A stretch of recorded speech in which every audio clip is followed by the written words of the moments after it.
you. Okay. So thanks everybody for coming, and I want to thank one of our sponsors, Co-Advantage. I have Michelle here, and she's going to talk about their services for a few minutes. Okay, thank you, Kim. We are very honored and excited to sponsor this event, especially with startup companies and supporting the startup community. What we do at Co-Advantage is we partner with small businesses, and we help them out in areas including overall HR, benefit support, make sure they're compliant, and love to talk with all of you at the end of this, but I don't want to take any more time away for the real reason why we're here. So thank you very much, and thanks. All right, Alan Natowski is the chairman, CEO, and co-founder of Funware. His full extensive background is on the event invite, but after serving in the United States Army as an airborne, air assault, and Ranger qualified captain in the Corps of Engineer, Alan has been a founder, executive, angel investor, and fund manager throughout his career. Let's give him a round of applause. So we're so happy to have you here today, Alan. Tell us about yourself. Where are you from, and what's a fun fact about you? All right, so let's make sure this is working. So if I offend anyone throughout the evening, for those of you who have seen me before, that's likely to happen, so I apologize in advance. That's my fun fact, is that I can offend everyone equally: race, creed, color, sex, sexual orientation. We can get them all. Just kidding. Actually, so I grew up in Arizona, so I'm actually relatively new to Austin. I've been here for about 6 years after 12 years in California. So I really learned startups in Silicon Valley from 96 to 01, which was an interesting period to see the good, the bad, the ugly, and the horrific that could actually happen in a 5-year window in history, and have a frontline seat. As some of you have met before, I actually didn't mean to get out of the military, and I didn't mean to go to Silicon Valley. I ended up getting there because my wife and I were actually going to meet her family for the first time. So if you're going to ask that special person to get married, make sure that you don't meet their family first and don't allow them to meet your family first. And we got married first, and then I went to meet her family. It was basically because I was in Hawaii, which was my reward for spending a year on the DMZ during the 94 nuclear weapons inspection. So that was my welcome to the real world moment. And in the context that some have heard before, it was why we kind of say, I get to eat, sleep, see my family, and nobody's shooting at me, so this stuff isn't really that bad. But I was actually recruited. Someone walked up to me at SFO, and we were having beer, just having fun. I don't know what we said, but this person walked up to me and asked me if I would miss my flight, which was a little awkward at San Francisco airport. And so what happened is I said, well, why did I miss my flight? I got to go back. And they said, well, we'll pay for your flight if you'll miss it. I said, why would I do that? Where would I stay? And they said, well, we'll get you a hotel. I said, for what? And they said, we'd like you to interview with a company before you leave Silicon Valley. And I said, again, like, how would I get there? We'll get you a car. And I said, well, what would my wife do? We'll give her $100 to go shopping. You're like looking for the secret camera and going. It got very bizarre. So then I'm like, okay, so I have nothing to wear. I've got like shorts and a t-shirt. And oh, that's fine, wear whatever you got. And so after I ran out of all the excuses why I shouldn't stay, I missed my flight. We waited, and the next day for 6 hours I told Northern Telecom, Nortel at the time, how stupid it was that they wanted to talk to me. And I'm like, why would you possibly, I said, I can't even get out of the military for like a year. Why would you possibly want to talk to me? So little did I know, though, they were the smart ones and I was the dumb one, because they were recruiting ex-military officers. So they had 50 people in the new product introduction group in Santa Clara, right across from Intel. And they knew that we didn't know what stock options were. They knew that we got $3,000 as a sign-on bonus would be like, you're a millionaire. And they knew that the government would pay a relocation to move to Silicon Valley, and that they would give you what was wildly below market in Silicon Valley for your background, but what was wildly up from what you were getting paid in the service, because it's a great incentive system, like how many years have you been in, and what's your rank? And then you circle it. So I told my wife, you're a gold digger, of course, because you lined up the chart, you know. And so we had a lot of fun going to that, and I just tell them it was crazy, like they're asking me what an IP address was, wrote a mailing address. I legitimately had never been on the internet. It was August of '96, And by the time I got back to Hawaii, they actually had already FedExed a job offer that was waiting for me when I got there. So very unexpectedly, changed everything, got out of the service, and moved to Silicon Valley. So that's the only reason I'm actually here today, is that started my startup career. Completely bizarre. Oh, so what inspired you to found Funware? Funware I didn't mean to found either, so that's, that was another accident. Actually, I moved here, so we spent 5 years in Silicon Valley and then 7 years in Newport Beach, California. And we have 4 children, so I have 3 daughters and a son. And for all the mom and dad out there that have like 15, 13, and 12-year-old daughters with hormonal rage syncing up with mom's cycle, it's special. It's special. And me having 2 older brothers was completely prepared and equipped to handle the hormonal rage that has been going on in the house during this period. And so I have a son who's 9. So when our kids were growing up, they only grew up, my oldest who's 15 now was 2 when we moved to Newport Beach. And from 2 to 9, they thought that was normal in coastal Orange County. So we were thinking this could be a disaster, all those people that we were terrified of and the kids that thought everyone has a Ferrari and everybody has a staff. And all this stuff is normal. We decided that might not be the healthiest place to raise our kids. So we decided to leave Newport Beach, which is very hard because we absolutely love it. Now, the good closing story is that we actually opened an office in Newport Beach so I can go back. But we did that and moved here, and this was a method to do what I thought was just going to be angel investing. So I joined Central Texas Angel Network.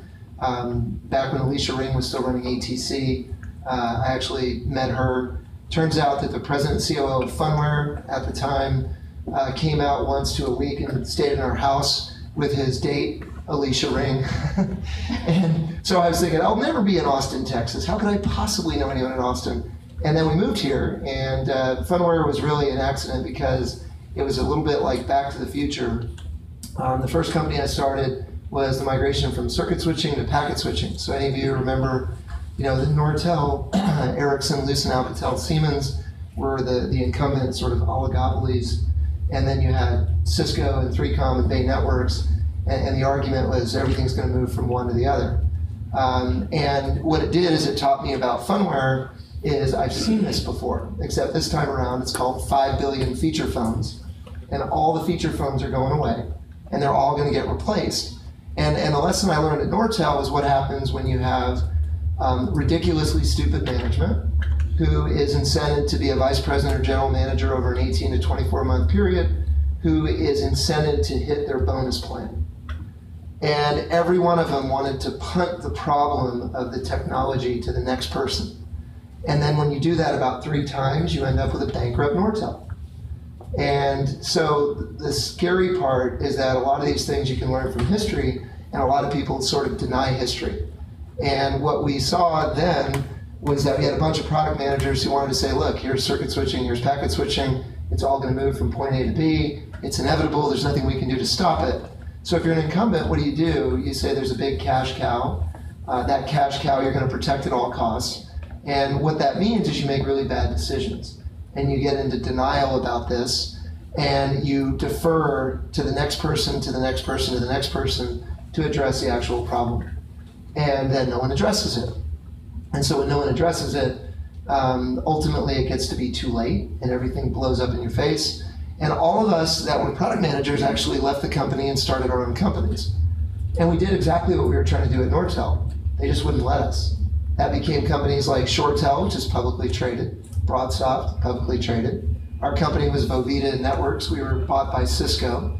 And so what you realize is, like, why is this institutional craziness in place? And with Funware, we really looked and said, everybody believes that what happened on the internet is what's going to happen on mobile. And we just thought that was the most insane thing we've ever seen in our life. Remember, because mobile was what, the second screen, the third screen, the companion screen. And we didn't think that. We thought, like, this is all that's going to matter is your smartphone. That is the television. And that was a very unpopular belief. So a lot of Funware really wasn't because of we were geniuses more than everyone else. It was really because we just learned from history and it looked very obvious, but because you didn't have the legacy installed base of that big cash cow, you could actually just do whatever it was that you wanted. And that's as simple as the premise started with, before we got into something more interesting. So if you said, what's the vision of Funware? We want to reach every human being on Earth through every screen on the planet, through every application that's ever been created, whether we did it or not. And that's the market opportunity that we try to go after. If you were to pick one to be most important, would you choose your mission, your core values, or your vision? I think it's got to be vision. Culture is always something you hear. If Brett Hurt was here today, he would say culture is the most important thing. And I would give him a big hug, and then I would tell them that, boy, are you kidding yourself. Not because I don't believe in culture, and Brett's a fantastic guy. But what I would say is everyone confuses that they have a culture. So Dell probably thought it had a culture. Question, did it? Or did everyone tolerate anything because the stock price went up into the right, split, went up into the right, split, continue for a decade? That's what we saw at Cisco. That's what we saw everywhere. And everyone thinks they have a culture. And what's interesting is to figure that out as to whether you really do. Like, I've tried to set up every benefit program in our company, in the history of every company I've done, to be the most employee-friendly in the world. We're in like the 90th percentile of medical, dental, vision. We can't afford to do that by comparables, but we do. We actually provide early exercise provisions for everyone because I hate employees.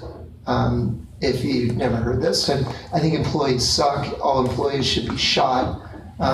You want owners. No one wants an employee if you're an entrepreneur.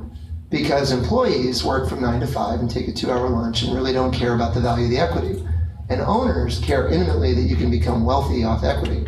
So the vision thing is what you want to start with to say, where are you at? Where do you want to go? And when you do that, I think, our vision, when you say, I want to touch every human being on the planet, so that sounds like a big public company. Saying that I want to win everything, in the city of Austin isn't really that big of a company. So the biggest difference I found between like Austin and Silicon Valley, there's a lot of similarities, but the big difference is really twofold. One is I heard the term work-life balance here in Austin. Anyone know what a work-life balance is? Oh, come on, there's a lot of people that know. So here everyone's very focused on the lakes and the food and the music, and all that's really cool, but does anyone really believe that you can compete with Silicon Valley when you actually care about work-life balance? Dirty secret is no. I have 4 kids. I've been married 19 years. I love my family. But at the same time, there's no Staples Easy button. There's no easy way to do this. So I think if you have a big vision that says, in Texas, a lot of times they say bootstrap, be capital efficient. I'm sure Josh has said that here somewhere. Capital efficient, bootstrap. I might make the argument that GoWallow could have been more known than Foursquare if it would have tried to raise a lot more money and be a lot larger than trying to bootstrap.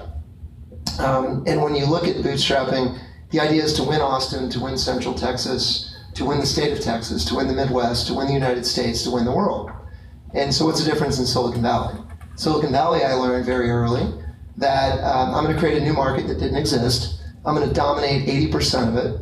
By dominating 80%, I'm going to kick ass and own the world. And when I own the world, I win the United States, which gives me the Midwest, which gives me Texas, which gives me Central Texas. Oh yeah, so I get Austin. And that's a wildly different thought process. And so I think that part of the reason you don't see as many large companies in Austin, and we're trying to see if we can be one of those larger companies from Austin, but I think you've got to really think, I want to dominate the planet. And you've got to be competitive as hell. And you've got to realize that there's no free lunch. I think it's healthy that my kids don't get to see me all the time. Not because I don't want to see them or I don't love them. Love my kids intimately. But if your kids, when I moved here, if I would have just gone to the UT Golf Club and played golf every day, and then they said, you need to work hard if you want to get what you want in life, what would happen, right? oh, like you, Dad? Because your kids are too young to understand what happened when they were young that allowed them to have the life that they did that you didn't. And so I think that through all that, the overarching thing that we always wanted was a very, very big vision. The multi-screen as a service idea we came up with.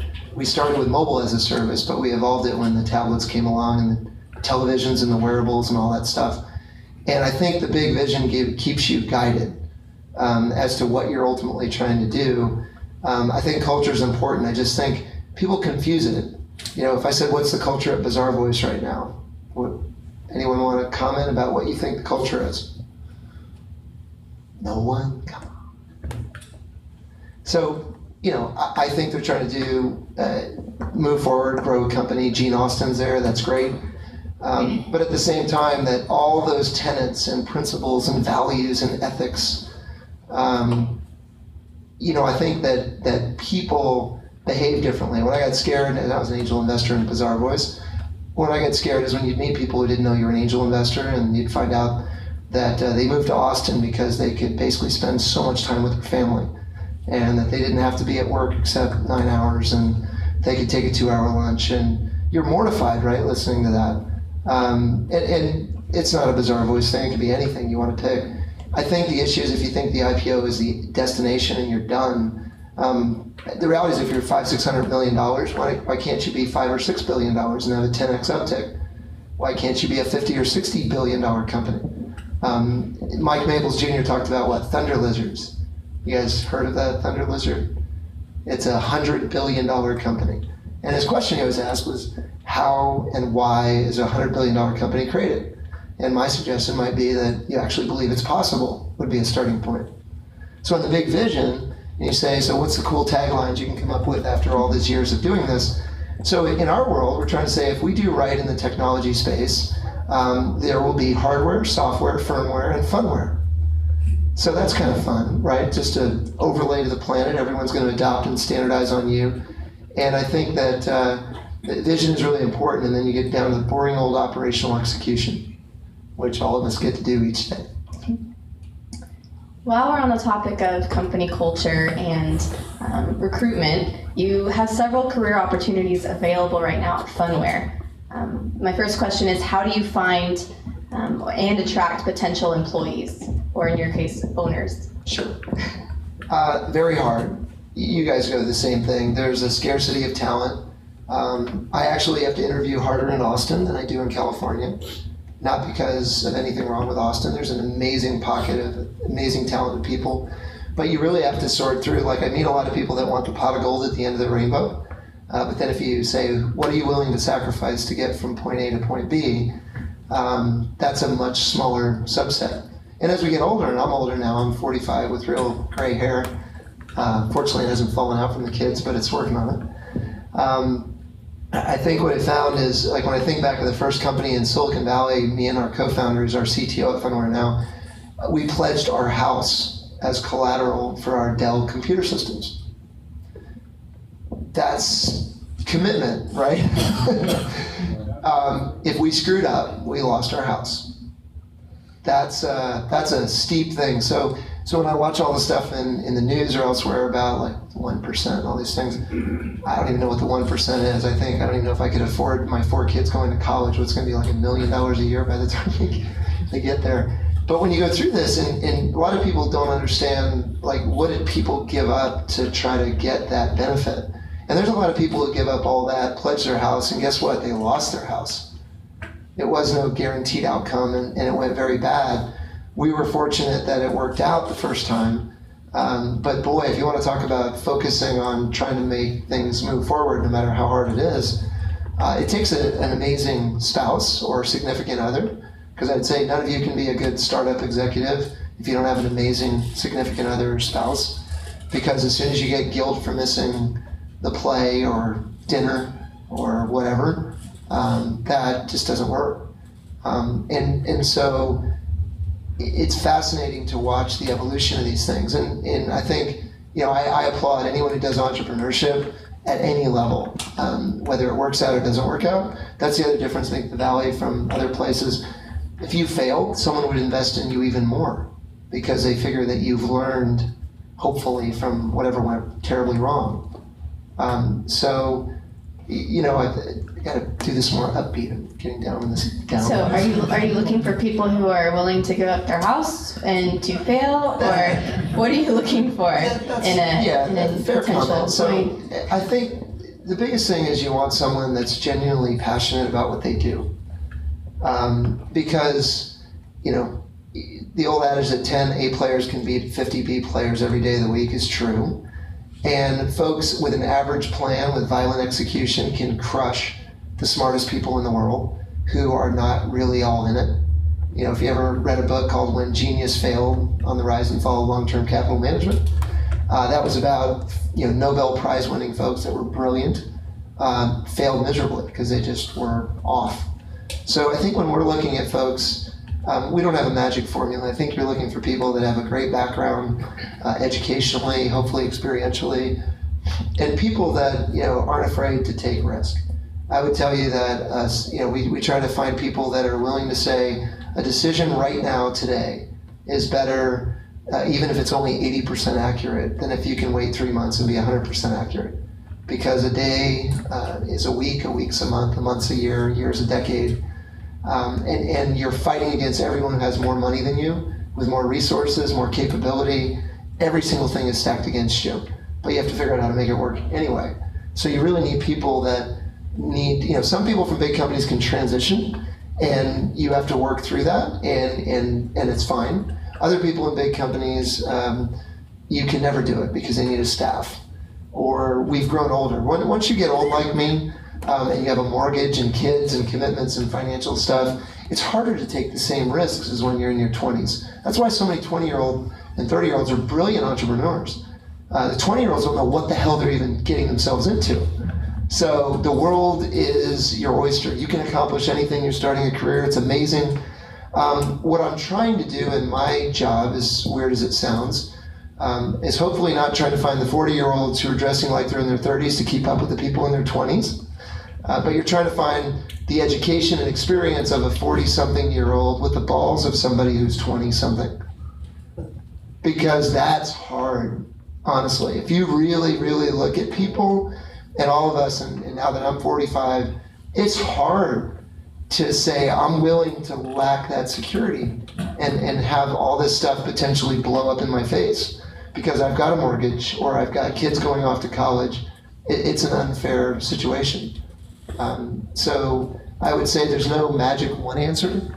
And it's disappointing when we lose people. It hurts me when we lose people. But, and we have turnover, and it's hard for me, honestly, as a founder and a CEO. We're the 4th fastest growing company in North America for the 5-year window from 2009 to 2013. Do you know how hard it is when someone thinks that the grass is greener from that? Like, my kids are appropriate. I've trained them incorrectly. Daddy, you're the 3rd loser. That's what number 4 means in the family household, and I have to look at them and go, God, I really created that.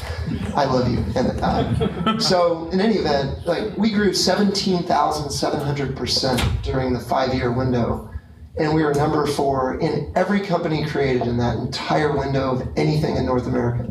And when you have someone leave, it hurts because you're like, what else can you possibly, like, is there all these other companies growing at that rate?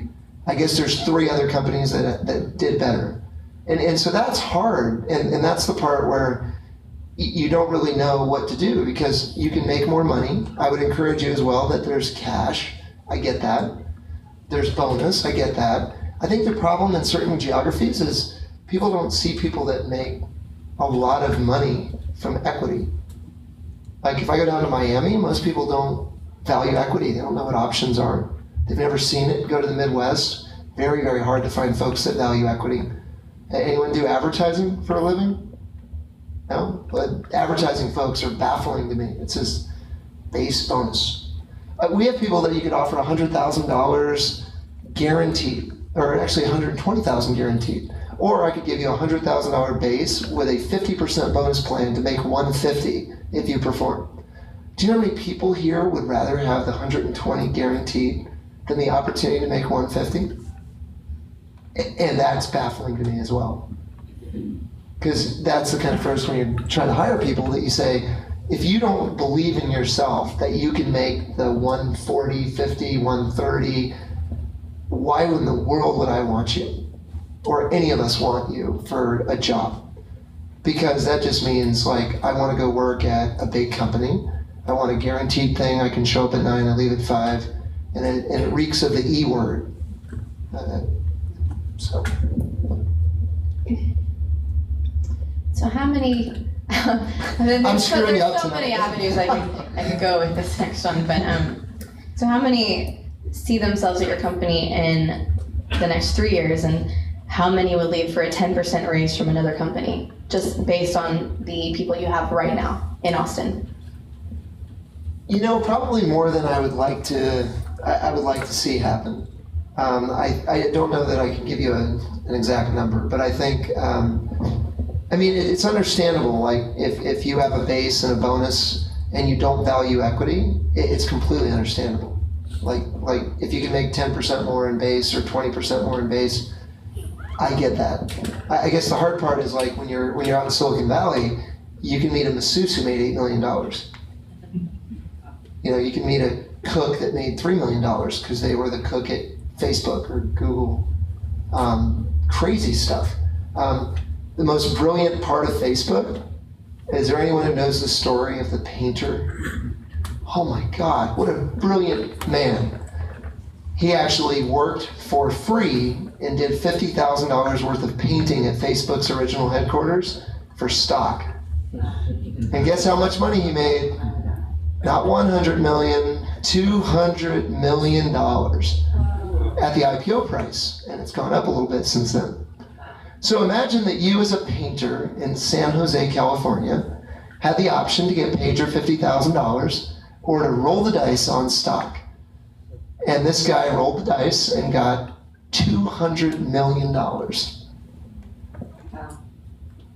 So that's the difference. You see folks that, you know, when I was trying to get our first facility in Silicon Valley, that was back in 1999. And this was like when the real estate owner would interview you, and they would actually ask you, what's your business model? As if the real estate guy had a clue what the hell the business model would be. So I had fun with it once, I hate to admit this, but you know, it's very competitive to get space, and there's no vacancy, there was no room, it was like the world is booming, everything's going crazy. We were trying to use Linux to compete and use open source to get all these amazing engineers to play on the things they might really love. And then we had to go interview, and we realized we could actually grow a company, but actually the real estate owner would not allow us necessarily to get the facility to house the company in. And they legitimately asked me about our business model, and well, why should I take a risk on allowing you to pay us to have this facility? They're like, well, it's a 5-year deal, or we're like, no, but why should I pick you? I've got 10. And I said, well, I've got a good contingency business model, because at this point I didn't know what to say. So they said, well, what's that? I said, well, there's a conference room in the front, and if our actual business model doesn't work out, we've hired all the girls at San Jose State, and they're actually doing stripping in the spa that we're putting right there in the conference room. And we're going to stream it for $4.95 a minute. And actually, 2 of the co-founders turned sideways to not laugh out loud, because I said, no matter what I say, you can't laugh. So they turned away because that was pretty obnoxious. And then they looked at me and I said, God, I'm just kidding, but why do you think you're going to know what we're going to do a class 5 soft switch. We're going to replace circuit with packet. Does that help you? We're going to charge this. We're going to do... And so ultimately they thought that was both mildly offensive and then actually somewhat funny. Fortunately, I had a reasonable sense of humor. They let us go in, and I gave them this offer at the time. No kidding. I said, tell you what, you said you're taking a risk. How about I will give you equity, commensurate with our full lease, and you won't get any cash, and you can take a risk with us. Or if you don't want to do that, how about we do 50-50 equity and cash? And he said, no thank you, I'll just take our cash. And so when Cisco Systems bought the companies for 9 digits, I sent him the press release and I said, boy, did you really screw up. Do you want me to tell you what you would have made if you took the stock? He sent me back a note, he said, I saw the news, please don't tell me. So a lot of these stories are revolving around trust or taking that, Sure. I don't know, leap of faith, like the Facebook painter. I want to know, who among your colleagues do you trust and for what? Well, for me, it's a little easier because a lot of the folks that are in our core team I've known since 1996. So what I found in life of startups is that the business can change, the products and the solutions and the services can change, but if you find really great people, people are everything in every business. There are businesses that can get themselves in a structure where the people become secondary from what's happening. But I think that I've been blessed with having an executive team I trust implicitly, like all of them. I was an Army Ranger, our president and COO, we met, he was a West Point guy, I was an ROTC guy. That just meant I could date in college and he couldn't.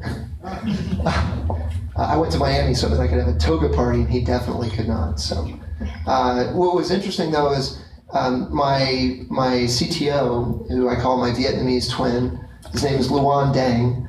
I was campaigning to see if I could get him to name his son Gosh, because I thought gosh dang would be a cool thing. But we're both 45. We've both been married 19 years. We both have 4 children. We both have 3 daughters followed by a son. And to scare you more, we're 8, 7, 6, 5, 4, 3, 2, 1, an alternate year sequence. Him and me, him and me. And so I trust him implicitly, but so what was, I didn't know this till years later.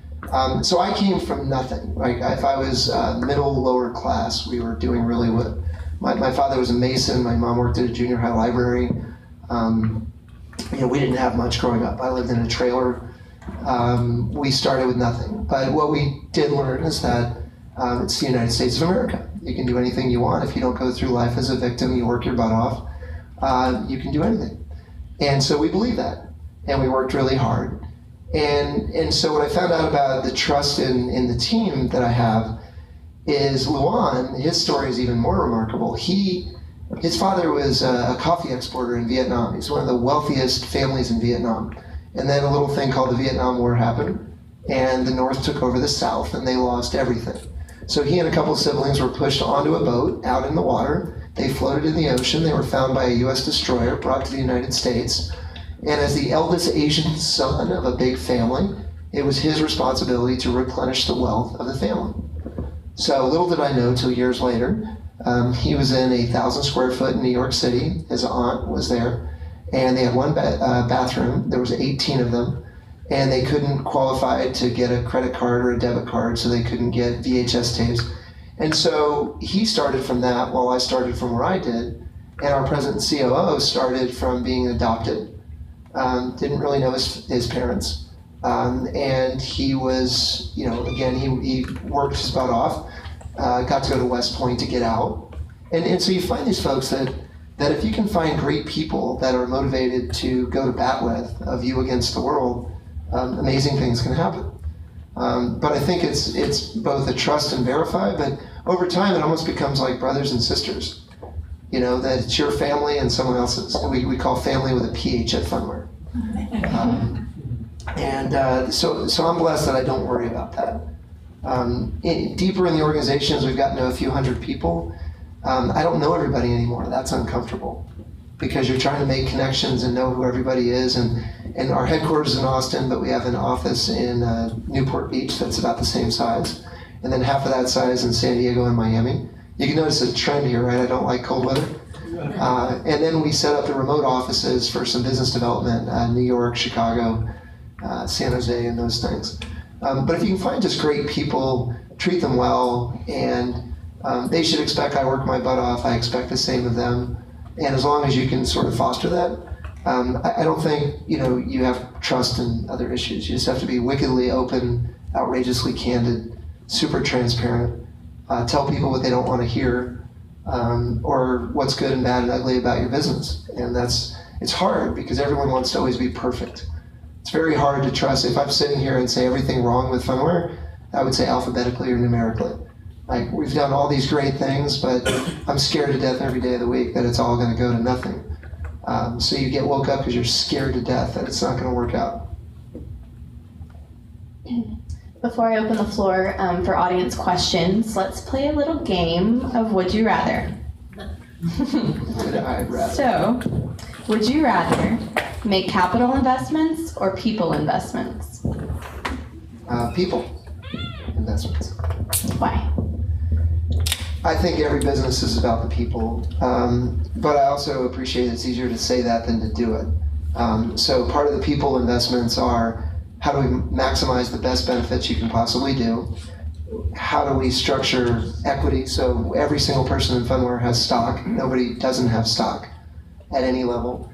Back to that, I want you to be an owner. We even give provisions that people don't even know about. Early exercise, so that you can have the fair market value, the strike price, and the exercise price be the same, and you don't have to create phantom income tax. And even though you're not supposed to give legal or accounting advice, you're basically saying, we will allow you to vest on your first day of employment. In terms of I shouldn't say vest, we allow you to exercise so you can convert and start the long-term capital gains clock. And then you still have to vest over usually 4 years with a 1-year cliff. But I think investing in the people, you hope in the goodness of the stuff, and I will be saying that I've been disappointed. The hardest lesson I've learned in 15 years of startups, you can do everything for somebody and you can be so disappointed. You can help if someone's on maternity leave and they can come back after you've changed every rule for them and then walk away and just be crushed that you feel like, and then part of you wants to say, I'm never going to do that again.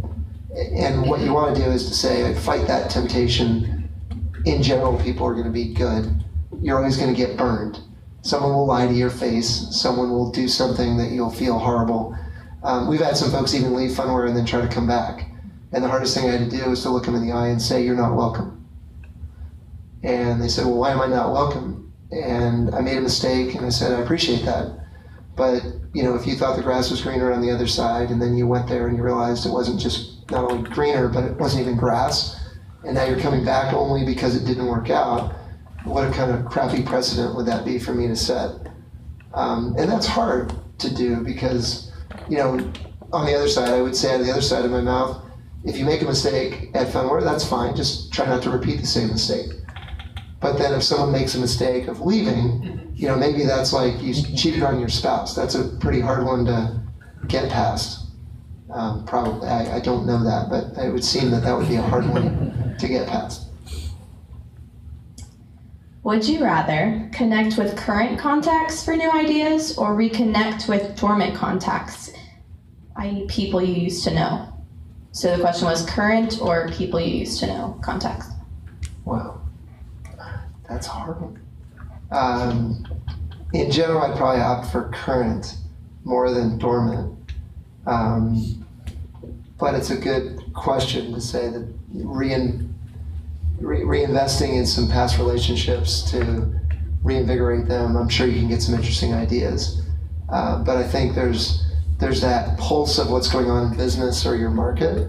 So sometimes the current contacts, if you're separated by a year or two, you sort of get out of sequence. I'm sure that I don't trade like Goldman Sachs or something, but I'm sure if you're a trader and you're in it day in and day out and day in and day out, you're kind of in the rhythm of what's going on in the markets. And then if you weren't, it would seem that might be more challenging. But I could see both sides of that. If you were not in this business today, would you enter it or do something else? I would do something else because I think that this is that point where you don't want to be too early as an entrepreneur. You don't want to be too late. I think it's the biggest and fastest growing market in the world. So is there an opportunity to enter it? Yes. Do I think that some of the folks that enter the market 5 years after the fact with an idea that's already been done, that's hard. There's a few companies locally that got into business tied to beacons and lots of stuff that's supposed to be brand new. That's hard if we've already built all that 5 years ago and 4 years ago and 3 years ago, and they're still trying to build it out. That's a hard proposition. So I think if I was going to start something new, I would probably look for the next wave instead of this wave. But now that I'm in this wave position where we are, now it's time to ride that decade of hopefully hypergrowth. All right, thank you. Does anyone have any questions? Anyone? Yeah. Yes? Can you tell us about about your realistic growth targets for the next 5 years? And that's one question. The second is, do you see benefit in some of the statistics which state that having 50% or more female executives within your senior ranks will improve your revenue? Wow, so that's interesting. Let me repeat the question. So you wanted growth statements, and then Did if my wife put you? women employers would increase revenue? Is that correct? And then the growth rate. If he knows of the statistics and if he values it. If he knows the statistics and if he values it. Two different questions. Sure. All right, let's see how we do this. You remember I said I was going to offend somebody, so let's.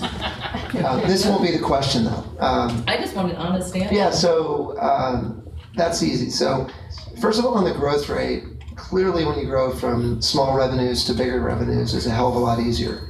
And at some point, no matter who you are, from Google to anyone who's amazing, the law of big numbers will apply.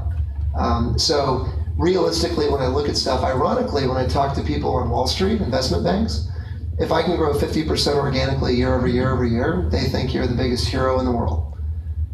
And you don't get any bigger multiple. Actually, if you're at 40% year over year growth organically on up, that's like walking on water. So that doesn't mean that I'd like to grow at 40% or 50% year over year. But what it does mean is, so my growth, I care about growing organically and inorganically. So I think growing via acquisition supplemented with organic growth is great. I know in Wall Street, they want to parlay out what's organic, what's not. But that's kind of funny, right? Because as soon as you buy something 12 months later, now it's organic. What happened? Well, 12 months went by. That magically changes everything, you know? So it's hard. I think when we built our plan, because we're trying to see if we could be a public company in the next 12 months, and I have no idea if we're the hot grower guy that wants to go to the prom IPO. I'm sure we'll be disappointed by someone who tells us you're too tall, you're too short, you're too fat, you're too thin, you're too this, you're too that. That's probably like being an actress or an actor. So I think that we build a plan acting like we're going to keep it that 40 to 50% clip organically. And in reality, I'm wired to say double, double, double, double, double. And you have to find people that are comfortable with that. You know, going from 500,000 to a million to 2 to 4. Okay, now go from 4 to 8, 8 to 16, 16 to 32, 32 to 64. It starts, the bar gets really high.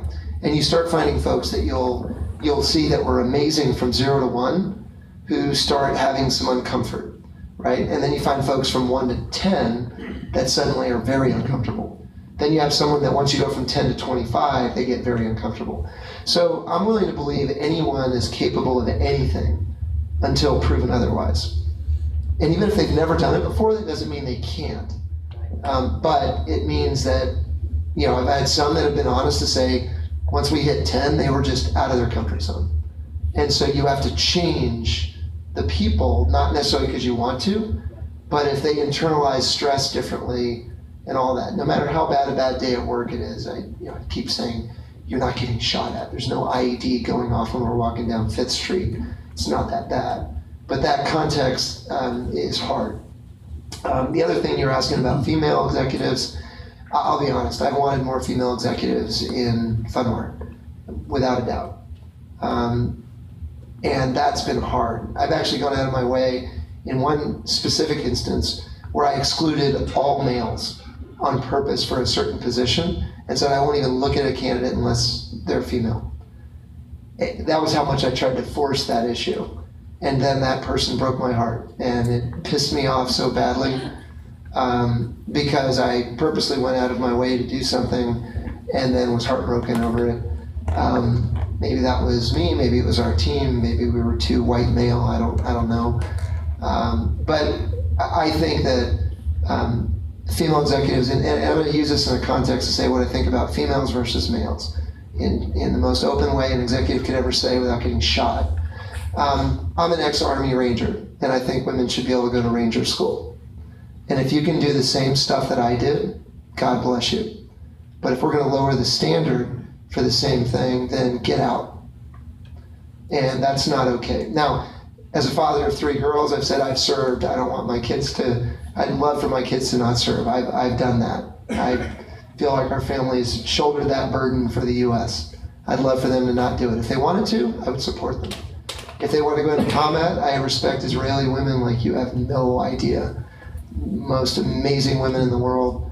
They can, there's women who can be snipers and do more amazing things than I've ever seen. But I think, I would still love to not see women in combat because I know the United States would treat women in combat respectfully. On average, there's been a few exceptions that nauseate me. But if I always knew if I got captured, you're getting tortured. That's how it works. The pillars of what we expect of ourselves are very different. Not that I like that. When I say a beheading, I want to annihilate and turn something into a parking lot. But again, that's different. So I wish, I think it's hard to find in certain technology fields. It does require an effort as an executive to consciously try to force as many candidates as you can. And that's not a fault of women, that's a fault of men usually. So if women in the military can kick butt, I'm thrilled for it. If they can do it, and I know they can do it in the executive ranks. It's just hard because you're trying to find a lot of fits that are difficult. And then I'll say one other thing that'd be unflattering. If I knew someone was in their 20s or 30s and wanted to have children soon, right now at Funware where we're at, I would never hire them. I'd never say that publicly, other than here. So make sure you channel them. No, but I wouldn't want it to be unfair to them or to us. Because when you're in hypergrowth at the mode we've been in, I respect people having families. I want them to have families. I know that the guys can't do it. The girls have to do that. But at the same time, that's not fair to them to put them in where you're trying to put them in a position that they're going to be, crushed. So I don't know if there's a magic answer to that one. It's hard.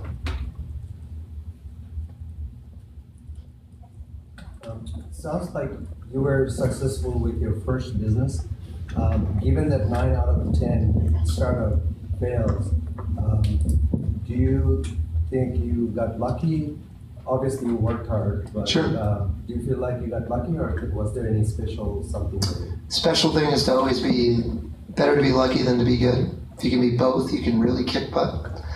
I will say that the first time I did it, that was the response, right? You were lucky because when I was in Silicon Valley trying to do it the first time, I had Sequoia, Khosla. Actually, back then, Khosla was at Kleiner Perkins. So Andreessen Horowitz didn't exist. So I had people, the hardest thing I ever had to politely respond to was someone who looked me in the face in Palo Alto and say, son, you're naive if you think you know how to run a company. You don't know the first goddamn thing about running a company. That's a pretty hard thing to hear, right? If male, female, doesn't matter. That's a hard thing to hear. And so you try to figure out how do you respond. And so in my world, the response was, folks like you have given me the motivation every day of my life to prove your ass wrong like you have no idea. So I'll ask you a question. And this was me talking to the VC, right? It was 500 companies can come in here. 499 times you can tell them how full of shit they are and they don't know what they're doing, and you're going to be statistically accurate.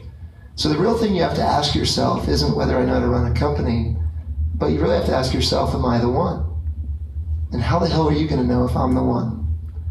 So I think I'm the one. You don't have to believe me. Don't really care. It's not going to change me going to do it anyway. And so that's the interesting part. So the first time we sold to Cisco, that was, I heard that in the Valley, you got lucky, right?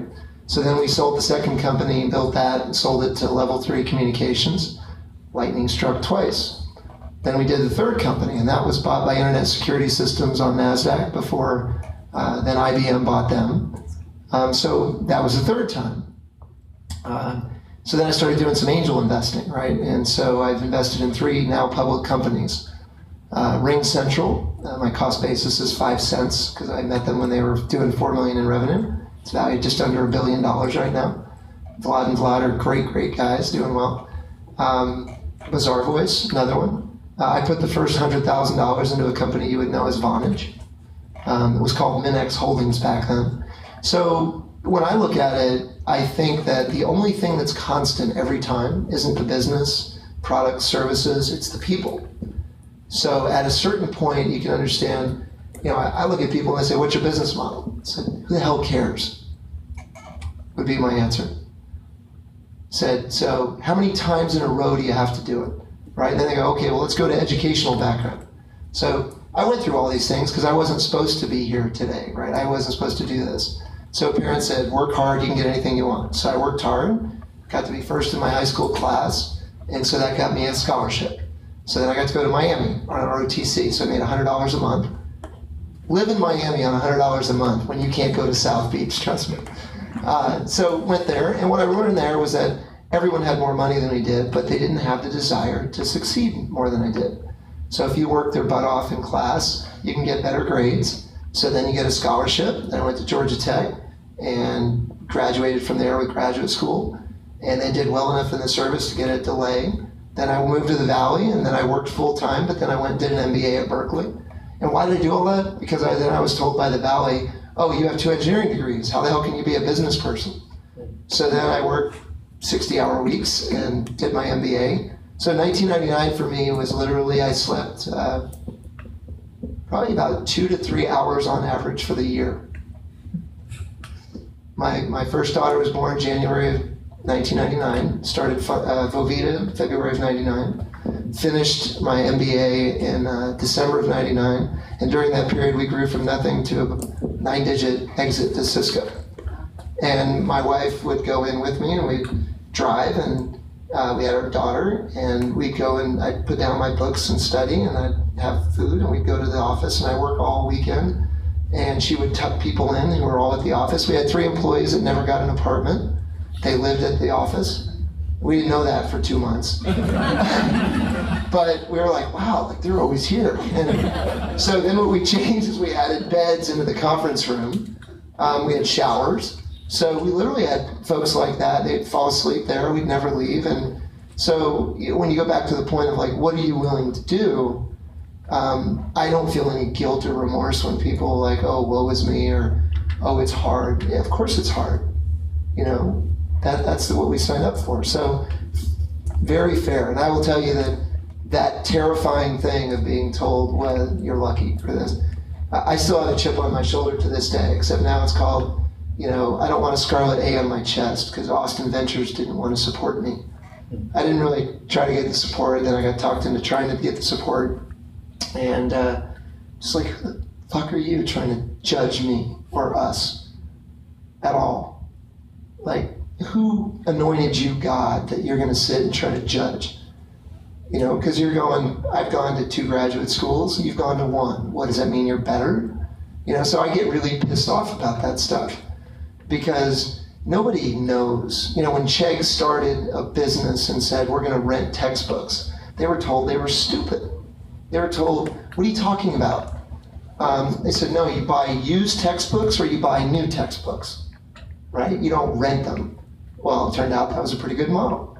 So, it's not a bitterness for me or an anger, but, you go through life listening to a lot of stuff that shapes you. When I was 18 years old, I was 5'3" and I weighed 110 pounds. So my pitch in college to the women was, I can't get you pregnant. So 18 to 19-year-old, that's the big thing you have to focus on. If anyone publishes this show, I swear to God. So, but honestly, when we went through that, I had met Senator McCain. I had to go because I was in Arizona. Jim Colby, Senator McCain.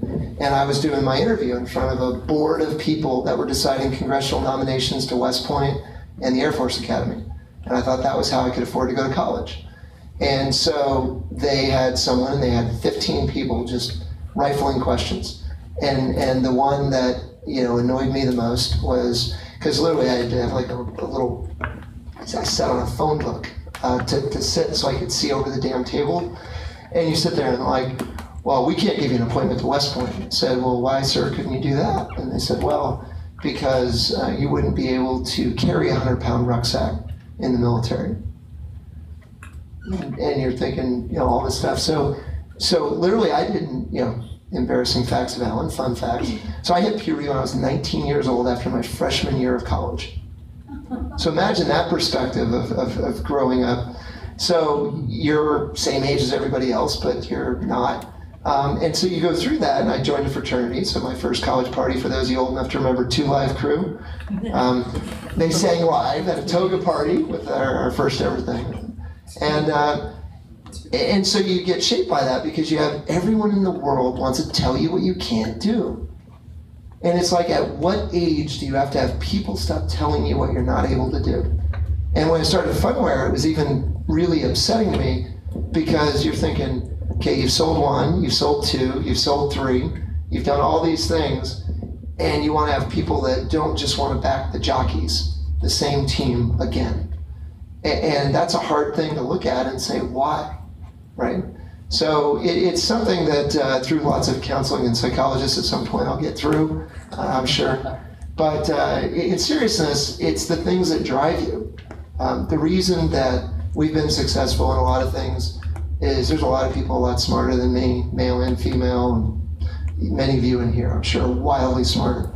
The hard part is it would challenge you to care about outworking what I'm willing to do to be successful. Because you actually care about eating. I don't care if I eat all day. It doesn't bother me at all. Get a cup of coffee, good to go. I could care less if I sleep. That's who you compete with when you're an entrepreneur. And it doesn't mean it's right or rational or any of that. It's difficult. I sit with my wife at times and wonder, how the hell could you possibly put up with me for 19 years? She would look at me and say, how the hell did you put up with me for 19 years? So it works out well. So I think that, each of you should find the thing that motivates you, gives you passion. And the other part is just the terrifying thought of losing someone money. I haven't had to lose someone money of something I've ran, and the stakes just keep getting higher and higher. A year ago we were at 75 million in valuation. Today we're at 150. I think by the end of this month we'll be at 250. So in the last 12 months we will have more than tripled the valuation of the business. That's cool, but I'm jealous and angry at Snapchat to have no revenue and have $10 billion in valuation. I get annoyed that Tumblr has $1 billion valuation when I had double the revenue they did last year. So that's the part where there's always something to get you driven. I don't know what Kobe Bryant or LeBron James or Michael Jordan or even Tiger Woods in the big heyday felt like, but what do you think they have? I would guess Tom Brady, Peyton Manning. It's not just the God-given talent. It is a disgusting work ethic and focus on being successful. What Peyton Manning and Tom Brady do. Tom Brady, he should be excited, right? I'm married to Giselle. I've got beautiful kids. I've got more money than God.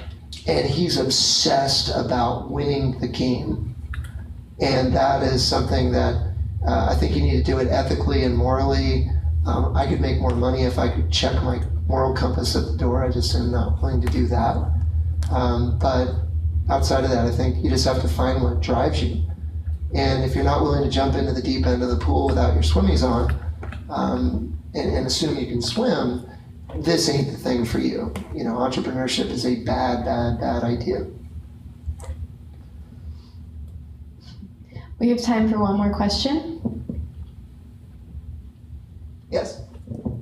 Early on, I know that because of your success with previous ventures, that you had investors that you could just turn to and who were willing to invest in your whatever venture you were working on.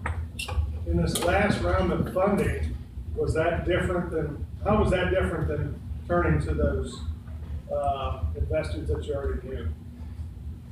Good question. So Funware benefited from something highly unusual. We raised $17.5 million over the first 5 years from angels, ourselves included. So we actually had no institutional financing. There was no private equity, no venture capital, no corporate strategic, and therefore we didn't show up in GigaOM or TechCrunch or VentureBeat. Nobody at Forrester or Gartner knew us because we didn't buy the magic quadrant up in the right. We didn't know anyone at Wall Street. All we did is our customers and partners knew us really well. We focused on form and stake and substance, and we ignored hype and sizzle. Everything we believed in, no one else did. So we said, let's let the data suggest whether we're right or not. And so we stayed on a compass of that. And when we did our Series E, we finally got to a size when we hit over 22 million in revenue that you finally start realizing I need a big balance sheet, right? Because now it's not a matter of you're trying to have $50, $100, $200,000 of payroll. You're talking about you start getting into millions of dollars of money. And so you want to have more balance sheet strength. So we went out and we structured about a $31 million deal. But what most people don't know about that was publicly announced is we started with a $5 million bridge from angels. And then we expanded it to 7.5 and then to 10 and then to 12.5. So of that $31 million, 12.5 million was funded through a bridge before we ever even got to First-Hand Technology Value Fund doing 10 million, or Cisco and Samsung each adding 3.75 million each. We had a couple million from WWE in the bridge. So that was a corporation investing in an angel bridge, interestingly enough, because they didn't want to get left out. And what we did is we got up to where it was supposed to be a $30 million raise, and because of the interest on the note, it went slightly over 30 million. So I did what you're not supposed to do, but I love angels. So I extended the round to 31, got the authorization to do it, called CTAN, and let the angel investors piggyback on top of the institutional capital instead of the other way around. As you can imagine, that endears yourself to those investors quite a bit. The other thing I'll encourage you to do if you don't do this, if you've taken $1 from anyone and you don't communicate with them with an update once a month, shame on you. Shame on you. I sent out a Phoneware flash report, and I've done it for going on 6 years, every 30 days, to our entire investor base. We have our investor meeting next Wednesday, and we allow them to come in. Anything they want at any time, feel free. Open, candid, transparent, I don't care. We are what we are, you like it, you don't. But you know what happens through that 6-year period? They heard from you every single month. Through the good, the bad, the ugly, whatever happens. So far we haven't got punched in the face with Phoneware. I haven't gone back to ask them for something. If I did, I'm sure they would be there for me, because they were like, God, we get more communication from you in this investment than all of our other investments put together. When do they normally get contacted? Oh shit, we're out of money in 2 months, can you help? After usually 18 to 24 months went by and no one said anything. So if you can get used to forcing yourself to have the discipline to update your investors every 30 days, you will be amazed what they will do for you because of how much respect they have that you're trying to communicate with them regularly. And so what we just did, we opened what we called a friends and family round with a PH. $10 million, and I have no idea if we'll take any other equity investment at all if we can get all the way out and go IPO. Why am I doing it? Just to let them get in. $5 million for all the existing folks if they wanted, and I said, bring $5 million along of your friends if you want. So if they're a friend with an F of yours, they're a friend with a PH of ours. And we said, bring them along. And so you structure something, you give them the opportunity. Now, the institutions that we have in our deal now, or that we inherited through an M&A deal, sorry, I'll close up here, they don't know how to deal with this. Like, if I read off of my phone what I got when I sat down here from one of my board members from the institution, wow, that seems to be pretty company-friendly terms. If you can raise an endless array of money on this, you should do it. And you want to say, you're supposed to be the institution backing the company that you invested in. And the idea that the company or the investors should be screwed is fundamentally just wrong as a starting point. If you can set up something where you can be fair to them, they can be fair to you, and everybody can work, there's no guarantees any of us are successful. Everything that we've done for the last 5 years, to your point, it could go to nothing in 60, 90 days. I mean, everything can go wrong. You know, we could have one cascading thing. Russia's ruble blows up. That cascades into a default from some country in Europe, which cascades into something else. We've lived through all these bubbles. The next bubble is inevitable. It's just a matter of which one is it this time. Tech, real estate, student loans, what do we want to pick? And so I think that, you know, you should find angels. I would encourage you guys, if you've never gone through the Central Texas Angel Network thing, to do it. I would say be very respectful of the folks that give you money, and understand they gave you $1 because they want 10 back. There is no friend and family. That all sounds good. They're giving you $1, your mom's giving you $1. Oops. Your mom's giving you $1 because she wants $10 back. They may smile and give you a hug, but they want $10 back.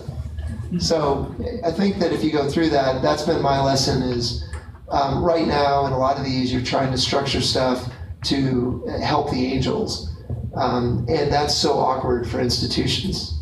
I don't think they know how to do stuff because they're looking for an angle, which is weird. All right, thank you so much, Alan, for joining us. Thank you.